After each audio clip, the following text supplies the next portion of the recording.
খানার আয়োজন নাই, টাকার আয়োজন নাই, হানি মারার কোনো প্রয়োজন নাই।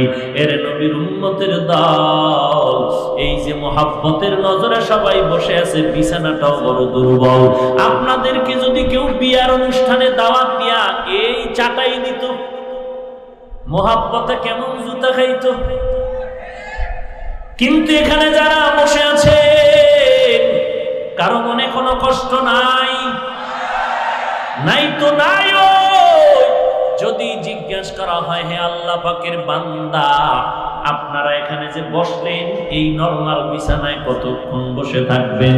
আমার মনে হয় জিজ্ঞাসা যদি করি, আল্লাহর বান্দারা মুহাব্বতে বলবে, কোরআনের পাখির মাধ্যমে, আওয়াজের মাধ্যমে যদি আমাদেরকে সারা রাত রাখা হয়, আমরা মুহাব্বতে থাকতে রাজি।